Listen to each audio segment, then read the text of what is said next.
Hello friend, स्वागत है आपका अपने ए टू जेड राही क्लासेस पे। कैसे हैं आप सब लोग? आशा करते हैं बहुत अच्छे होंगे। आज जो है हम गणित के कुछ महत्वपूर्ण क्वेश्चन करने वाले हैं। जैसा कि आपको पता है कि हम जो है पिछली वीडियो में साइंस के टॉप 20 क्वेश्चन करे थे लेसन नंबर 1 के रासायनिक अपक्रिया समीकरण के।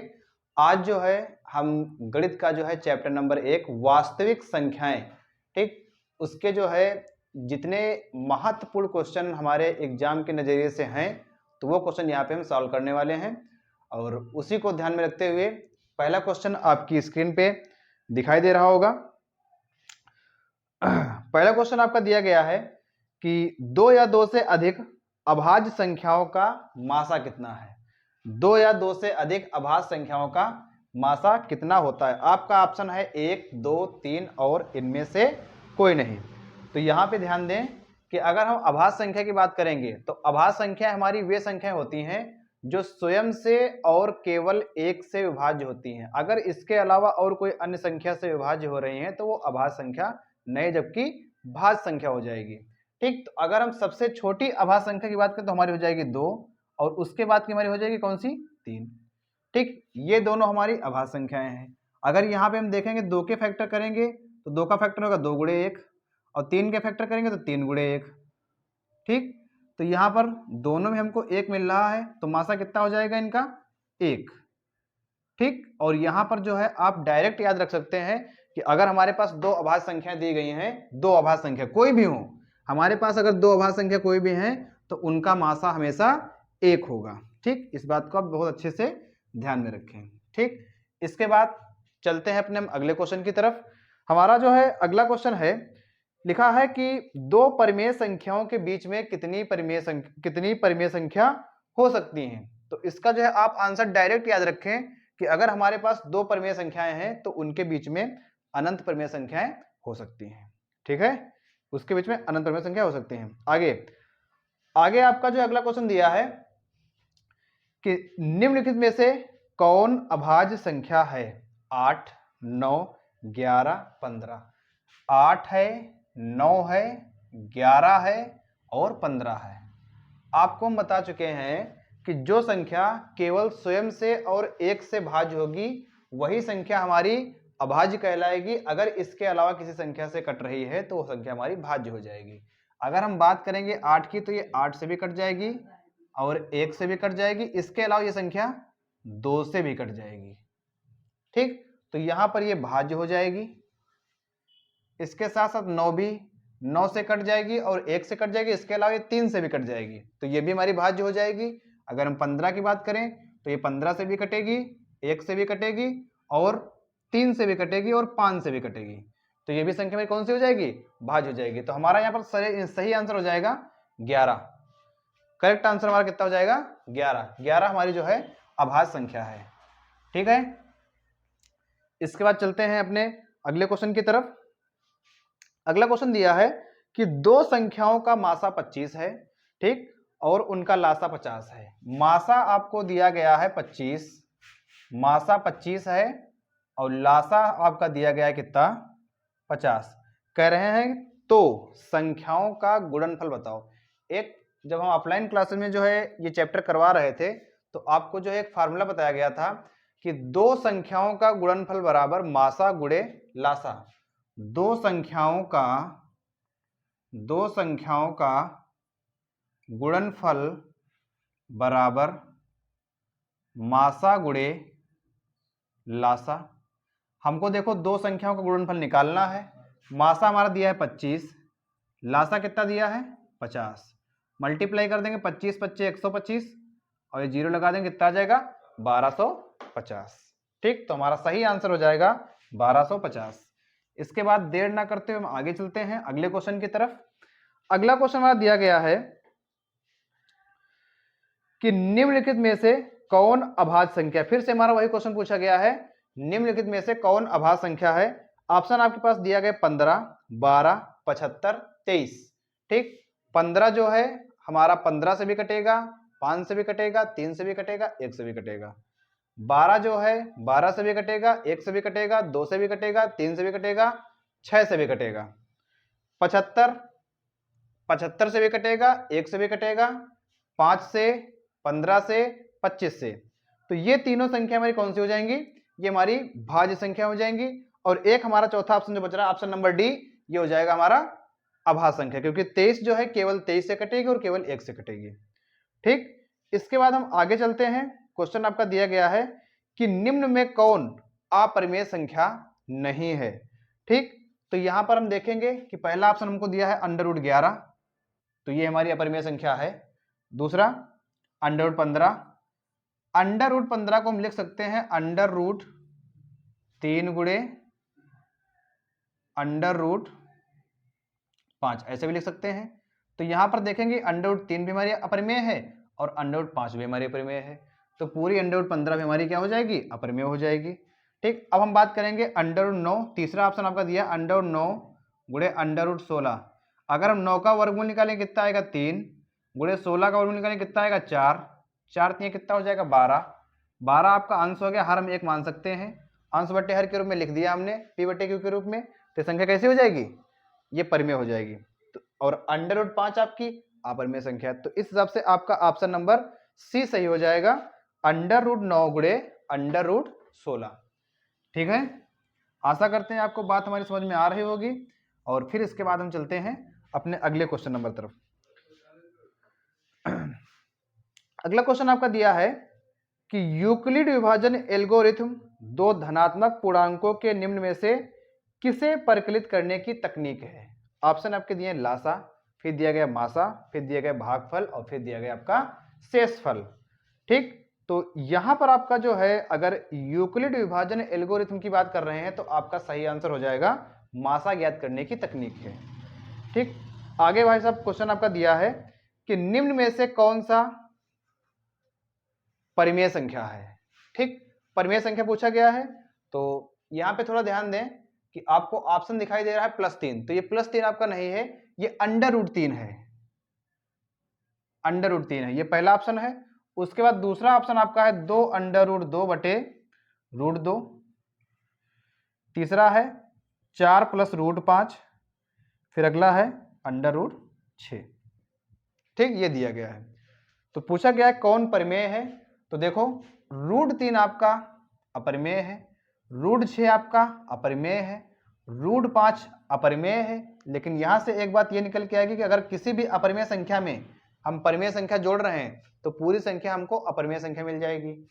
यहां पर अगर इसकी बात करेंगे, अगर इसको थोड़ा हम हल कर लें तो देखो 2√2 डिवाइड में कितना है आपके √2, तो √2 हो जाएगा कैंसिल, कितना आएगा? 2/1, तो ये आपकी हो जाएगी परिमेय संख्या। ठीक, परिमेय संख्या हो जाएगी। आगे कह रहे हैं भैया, अगला क्वेश्चन कह रहे हैं कि दो क्रमिक सम संख्याओं का HCF क्या होगा। दो क्रमिक सम संख्याओं का HCF क्या होगा। तो देखो भैया, हम ज्यादा बड़ी संख्या ना लेकर के बिल्कुल जो है छोटी संख्याएं ले रहे हैं, दो मतलब कि क्रमागत सम संख्याएं। तो हमारी पहली हो जाएगी कितनी? 2, और दूसरी हो जाएगी हमारी 4। अगर हम 2 के फैक्टर करेंगे तो कितना हो जाएगा? 2 गुणे 1, और अगर 4 के फैक्टर करेंगे तो कितना हो जाएगा? 2 गुणे 1। अब देखेंगे कि दोनों में कौन संख्या मिल रही है, तो आप बताएंगे कि 2 मिल रहा है, 2 का हमको एक जोड़ा मिल गया। फिर आप बताएंगे कि 1 मिल रहा है, तो 1 का हमको जोड़ा मिल गया, 2 एकम 2। तो यहां से ये बात निकल के आ गई कि अगर हम दो जो है कोई भी क्रमागत संख्याएं सम ले लें तो उनका HCF हमेशा 2 आएगा। ठीक है, आगे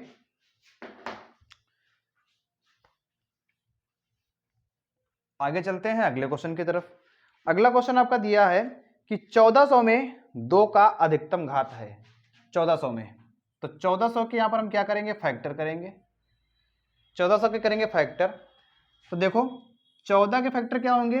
2 गुणे 7, 2 गुणे 7। ये 0 के फैक्टर क्या होंगे? 0 के फैक्टर आपके देखो, आप यहां पे ये जान लें कि अगर एक बार 0 आ रहा है तो उसका फैक्टर होता है 2 गुणे 5, 2 गुणे 5।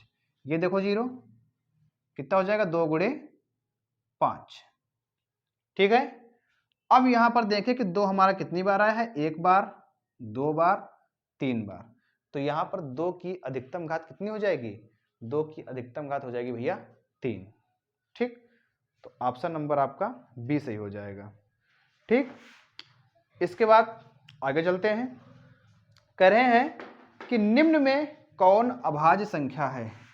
निम्न में कौन अभाज्य संख्या है? 8, 9, 11, 15। ठीक, 8, 9, 11, 15। तो यहां पर आपका करेक्ट आंसर हो जाएगा 11। ठीक, जैसे अगर हम अभाज्य संख्या की बात करें तो थोड़ा इनके बारे में जान लेते हैं कि जो दो हमारी जो है सबसे पहली अभाज्य संख्या है। इसका क्वेश्चन बनेगा कि सबसे छोटी अभाज्य संख्या कौन सी होती है, तो आपका करेक्ट आंसर आएगा 2। दूसरा क्वेश्चन यहां से बनेगा कि सबसे छोटी सम अभाज्य संख्या बताओ, तो आपका आंसर आएगा 2। ठीक, इसके बाद आपका क्वेश्चन बनेगा कि सबसे छोटी विषम अभाज्य संख्या बताओ, तो आपका आंसर आएगा कितना? 3।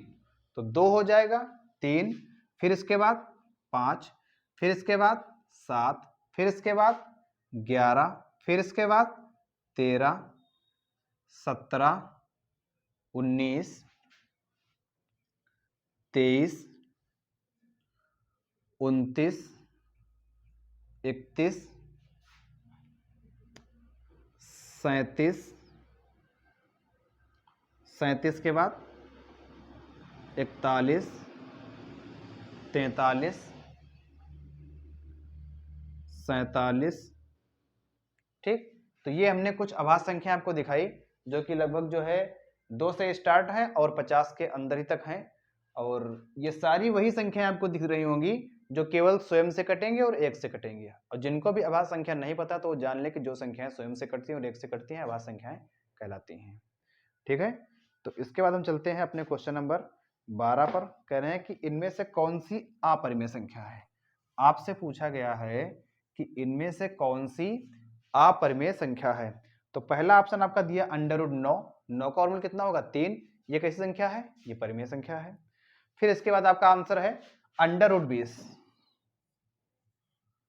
√20 को हम लिख सकते हैं 4 गुणे 5, ऐसे भी लिख सकते हैं। यहां आपको पता है कि 4 का वर्गमूल 2 होता है और √5 आपका ऐसे ही रहेगा। लेकिन आपको यह भी पता है कि √5 क्या है? एक अपरिमेय संख्या है। तो अगर हम अपरिमेय संख्या में किसी भी नंबर से गुणा कराएंगे तो अपरिमेय संख्या हमको मिलेगी। ठीक, तो यहां पर हमको ये मालूम हो जाएगा कि √20 एक जो है अपरिमेय संख्या है। ठीक है, इसके बाद अगला क्वेश्चन हमारा रिपीटेड क्वेश्चन है कि संख्याओं 25 और 50 के HCF और LCM का गुणनफल क्या होगा?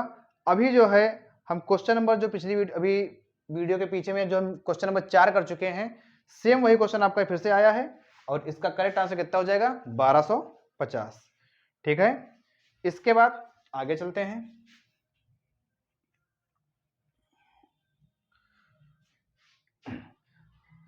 निम्नलिखित में कौन परिमेय संख्या है? √3, √5/5। यहाँ पे जो है 2/2 है, थोड़ा मिसप्रिंट हुआ है, यहाँ पे 2/2 है।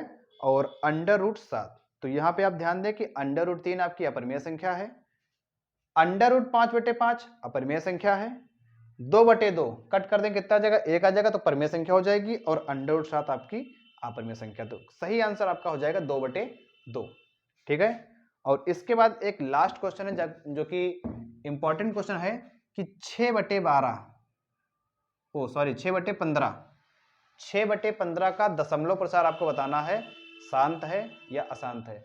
बहुत से क्वेश्चन ये क्वेश्चन जो है गलत कर देते हैं, बहुत से विद्यार्थी ऐसे क्वेश्चन गलत करते हैं क्योंकि जो है वो डायरेक्ट यहाँ पे देख लेते हैं कि 15 के फैक्टर हमारे 3 गुणे 5 होंगे, नीचे हमारा 3 आ रहा है तो उस तरह से बता देंगे कि ये अशांत है। ठीक, लेकिन यहाँ पे ऐसा नहीं होता है। यहाँ पे हम संख्या क्या करेंगे, थोड़ा जो है हम सिंप्लीफाई करेंगे। देखो 3 दूनी 6, 3 पच्चे 15, कितना आएगा भैया? 2/5। यहाँ पर ये जान लें कि यहाँ अगर देखें तो 5 की पावर कितनी है? 1 है। 5 की पावर 1 है। और अगर हम 2 की पावर देखें तो 2 की पावर क्या है हमारी? 0 है। क्योंकि अगर किसी की पावर भी 0 है तो उसका मान हमेशा होता है 1। तो यहाँ पर ये जान लें कि अगर हर में हमें जो है केवल और केवल 2 की पावर और 5 की पावर मिल रही है, केवल और केवल 2 की पावर और 5 की पावर है, तो वो संख्या हमारी हो जाएगी शांत दशमलव प्रसार। और अगर 2 की पावर और 5 की पावर के अलावा कोई पावर है तो संख्या हमारी हो जाएगी अशांत दशमलव प्रसार। ठीक, तो आशा करते हैं कि जो कुछ क्वेश्चन यहाँ पे बताए गए हैं तो आपको काफी अच्छे से समझ में आए होंगे और आप जो इन क्वेश्चनों को लगाएं। अगर कोई आपको डाउट आ रहा है तो कमेंट सेक्शन में हमको जरूर बताएं। अगर आपको वीडियो अच्छी लगी हो तो एक बार जो है लाइक करें, अगर चैनल को अभी तक सब्सक्राइब नहीं किया तो सब्सक्राइब करें और जो है आगे अपने दोस्तों तक शेयर करें। अगर बाई चांस किसी भी क्वेश्चन में आपको जो है कोई दुविधा लग रही हो या कोई बात समझ में नहीं आई हो तो उसको जो है कमेंट सेक्शन में जरूर एक बार हमको बताएं। ठीक, तो इस वीडियो में इतना ही। थैंक यू, धन्यवाद।